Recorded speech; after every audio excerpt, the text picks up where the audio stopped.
और जो व्यक्ति चमत्कार के लिए राजी होता हो उसे मदारी कहना चाहिए, आध्यात्मिक नहीं।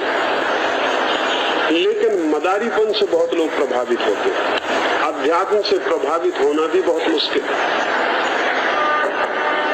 मदारीपन बहुत तेजी से प्रभावित करता है और इस भ्रम में हमें नहीं रहना चाहिए कि हमारे राज्यपाल या हमारे न्यायाधीश या हमारे मंत्री और मुख्यमंत्री मदारियों के प्रभाव से मुक्त हैं, बल्कि सच तो ये है कि वो ज्यादा प्रभाव में।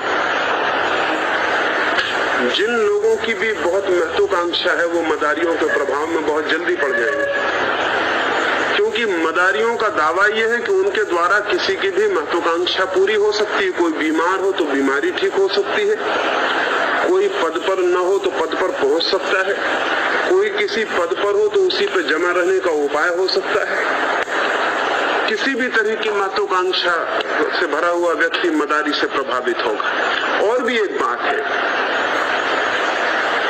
कि जब भी कोई समाज बहुत दरिद्र होगा, दीन होगा, दुखी होगा तो मदारी बहुत प्रभावी हो जाएंगे।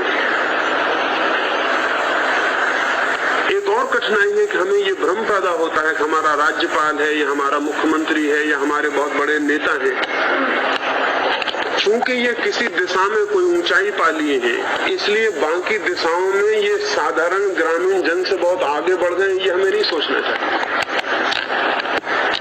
एक आदमी राज्यपाल हो सकता है और राज्यपाल की योग्यता का भी हो सकता है, लेकिन उसके पास मस्तिष्क बिल्कुल एक साधारण ग्रामीण का हो सकता है, बाकी सब क्षेत्रों में बिल्कुल ग्रामीण हो सकता है। जिंदगी के आम मामलों में वो एक साधारण आदमी हो सकता है, लेकिन इससे नुकसान होता है। और इन पदों पर जो लोग हैं उनका कुछ दायित्व है कि बहुत सोच समझ के कहीं जाएं, क्योंकि उनके जाने से बहुत सा प्रवाह उनके पीछे जाना शुरू हो जाता है। और ये जो मदारी हैं वो पूरी कोशिश करते हैं कि इस तरह के लोग आ जाएं। एक बार इस तरह के लोग आने शुरू हो तो जनता पीछे कहानी शुरू होती है। मैं तो अपने दो एक मित्रों को तैयार कर रहा हूँ कि जो जो साईं बाबा करके दिखाते हैं उसको मंच पे मैं किसी से भी करवा के दिखलाना चाहता हूँ और सारे मुल्क में घूमना चाहता हूँ। मित्र तैयार हो गए हैं और जल्दी आपसे अपेक्षा करूंगा कि आप मुझे सहारा दें कि वो जो करते हैं वो खुद ही स्टेज पे किसी से भी करवा के दिखा सकूं और उसका सारा सीक्रेट भी बता सकूं कि ये इस तरह किया जाता है। इसमें कुछ अध्यात्म नहीं है, ये निपट धोखा और शरारत है, इससे ज्यादा कुछ भी नहीं। लेकिन जब तक ये न किया जाए तब तक हम उसको उखाड़ भी नहीं सकते इस तरह के मामलों में। तो मैं तो सख्त खिलाफ हूं और आपसे कहना चाहता हूं कि अध्यात्म का मदारीपन से कोई संबंध नहीं है और चमत्कारों से कोई नाता नहीं है। आध्यात्मिक व्यक्ति के जीवन में और तरह के चमत्कार घटित होते हैं, ताबीज के और धूप के और मिठाई निकालने के और अंगूठी निकालने के नहीं। आध्यात्मिक व्यक्ति के जीवन में चमत्कार और ही तरह के घटित होते हैं, जैसे जीसस को सूली पे लटकाया जा रहा है और वो आदमी हंस रहा है, ये मिरेकल है और ये एक आध्यात्मिक जीवन का अर्थ रख सकता है। मंसूर को काटा जा रहा है और वो जो काट रहे हैं उनके लिए प्रार्थना कर रहा है कि भगवान इनको क्षमा कर देना, क्योंकि ये नहीं जानते ये क्या कर रहे हैं। इसको मैं चमत्कार कहता हूं कि ये चमत्कार है।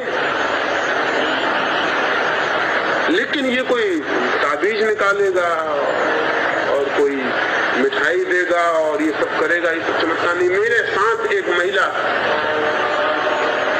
प्रोफेसर थी कॉलेज में, 6-7 वर्ष पहले उसने मुझे कहा कि मैं छोड़ के जाना चाहती हूँ और आपसे पूछने आई हूँ कि मैं साईं बाबा के साथ ही जाके जीवन लगा देने की मेरी इच्छा है। तो मेरे इस अध्यात्म में मुझे सफलता मिले, आप मुझे आशीर्वाद दे दें। तो मैंने उनसे कहा कि अगर मेरा बस चले तो मैं तुम्हें आशीर्वाद दूंगा कि तुम्हें इस तरह के अध्यात्म में सफलता न मिल जाए, क्योंकि अध्यात्म नहीं है, मदारीपन। और किसी दिन अगर तुम्हें समझ में आ जाए कि मदारीपन है तो लौट के कम से कम मुझे कह देना। अभी मैं बंबई आया, मीटिंग से बोल के उतरा तो उस महिला ने आके मेरे पैर छुए। तो मैं पूछा कि कहाँ हो, क्या है, और तुमने पैर कैसे छुए? उसने कहा मैं सिर्फ आपके पैर उस दिन की स्मृति में छूने आई हूँ कि जो आपने कहा था वो मैंने अनुभव कर लिया, अब मैं मुसीबत में पड़ गई, तब मैं क्या करूँ। ये ताबीज जो निकलते हैं सब बाजार से खरीदे जाते हैं, ये अंगूठियां जो आती हैं सब बाजार से बनती हैं, ये सब बिस्तरों के नीचे छुपी रहती हैं, कपड़ों में छुपी रहती हैं। ये सब जब आंख से देख लिया है तो अब मैं क्या करूँ, अब मैं कहाँ जाऊँ? ये आध्यात्म से इसका कोई भी संबंध नहीं, सिवाय इसके कि ये बिल्कुल गैर आध्यात्मिक कृत्य है। आपको मालूम होगा कि कन्हैयालाल मुंशी जी की ये बाजारी सज्जता है वहां से प्रभावित हो चुका है। बिल्कुल हो जाएंगे, बिल्कुल हो जाएंगे। कोई भी बीमार आदमी बुढ़ापे के करीब, मरने के करीब कमजोर हो जाता है, चाहे वो मुंशी हो चाहे कोई और हो। अब तक मुंशी जी कमजोर तो नहीं थे ना, मेरा मतलब ये है, मेरा मतलब ये है कि जैसे ही मौत करीब आनी शुरू होती, बहुत कमजोरियां, बहुत भय पकड़ते। और मजा ये है कि उनका हाथ कपता था, शायद वो हाथ कपना ठीक भी हो सकता है और इससे चमत्कार का कोई संबंध नहीं। अगर मैं पहले एक ताबीज निकाल के बताऊं और आकाश से अंगूठी चली आए, तो सामने वाला जो आदमी इन चीजों से इतना प्रभावित हो सकता है कि फिर मैं उसे धूल उठा के दे दूं और कहूं कि इससे तेरा हाथ ठीक हो जाएगा, तो उसका हाथ का कंपन ठीक हो सकता है। और ये बिल्कुल साइकोलॉजिकल मामला है। ये तो सारी दुनिया में लार्डीज में होता है, वहां के पानी पीने से हो जाता है। पश्चिम में ढेर हीलर से जो ये कर देंगे, लेकिन मैं मानता हूं कि पश्चिम के हीलर फिर भी ईमानदार हैं। वो ये कहते हैं ये बिल्कुल मनोवैज्ञानिक प्रभाव है और मनोवैज्ञानिक प्रभाव का परिणाम हो सकता है शरीर पर, और शरीर ठीक, लेकिन इसमें न कोई अध्यात्म है और न कोई चमत्कार है। इसमें कोई चमत्कार नहीं, हाथ ठीक भी हो सकता है।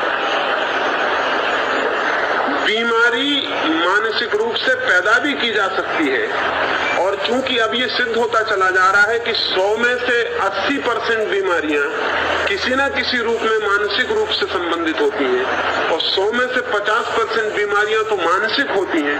तो जो बीमारी मानसिक, जैसे मैं आपको उदाहरण के लिए कहूं, दुनिया में जितने सांप होते हैं उनमें 97% सांप में कोई जहर नहीं होता है, लेकिन उनका काटा हुआ आदमी मर सकता है।